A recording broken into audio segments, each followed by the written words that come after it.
guys, I'm Nadine, the founder of Throdle, and today I'm with Formula Drift Pro driver Dylan Hughes. So Dylan, where are we right now? We are here in beautiful Washington State at Evergreen Speedway in Monroe. And isn't this your hometown? Technically, this is pretty close. I would say this is probably closest to our home track. So I grew up about 45 minutes to the south of here in a small town called Snoqualmie, Washington. So we are right now here at the start line.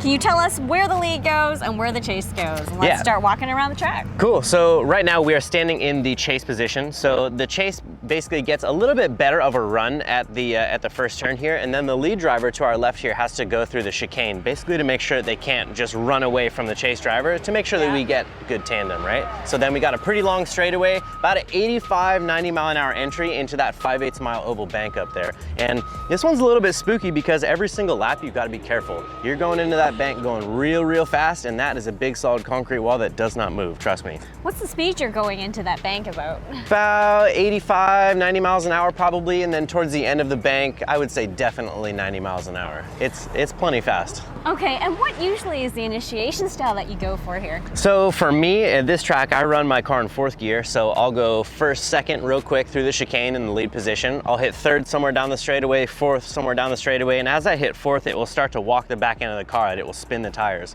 And when it does that, it kind of builds up a little bit of weight, we like to call it. And so once the car snaps back towards the wall, I'll give it a quick tug at the handbrake, and then I'll let the clutch out, get my left foot over to the left foot brake just in case, and then we'll just be wide open with that 2JZ all the way around that big bank. Wow.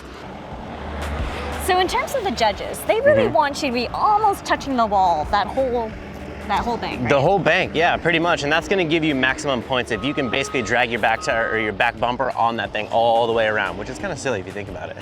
Well, I'm gonna imagine that a lot of people crash into the wall. Yeah, most of the time it's right over there towards the end of the bank. If you can get it set, you can kind of make it work all the way around the bank, but it's pretty tricky over towards the end.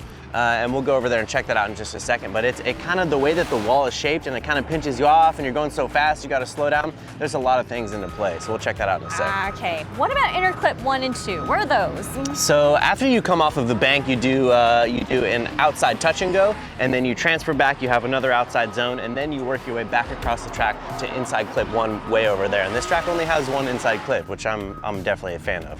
Okay, now if I remember, last year Seattle was your first podium. You came third. Tell us a little bit about that. I mean, it was probably one of the best days ever, I'll be honest with you. You know, kind of home track vibes. We had a whole bunch of family out here, a whole bunch of friends that I grew up with, and to be able to do it at my home track is definitely pretty cool. So, like I said, we had a bunch of eyeballs on us, and the crowd was stoked, and it was definitely one of the best days ever. So we're looking for a repeat here this weekend.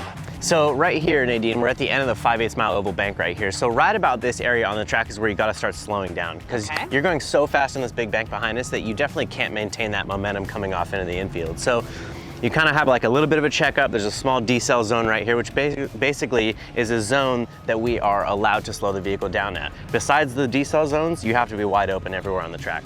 So Dylan, which part are we at now? So this is the very last turn on the track. This is our final outside zone. And what's cool about this is we kind of come across from that inside clip there, get a nice big snappy transfer right here at this concrete wall. And if you do it just right, it looks like you're gonna crash every time. And ideally you don't. And also a good thing about this is that it's really cool for the fans. They have their fence set up back here so they can't stay right on the wall because they're afraid of debris coming through the fence. But the good part about this is you get a real good sensation of speed, and of course you can hear the cars really well. So this is probably one of my favorite spots where I remember when I used to come to Formula Drift and watch, I always loved to stand. Yeah, I always loved to stand right here because I just love to hear the cars, because that's so important to me. So finish the track out nice and wide, little bump off of that wall, and then you finish the track and you're done. Go.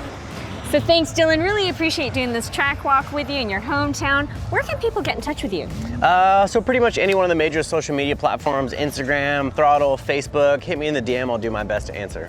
Awesome. So thanks guys for watching, and join us next time as Throdle's Fueling Connections and Driving Experiences.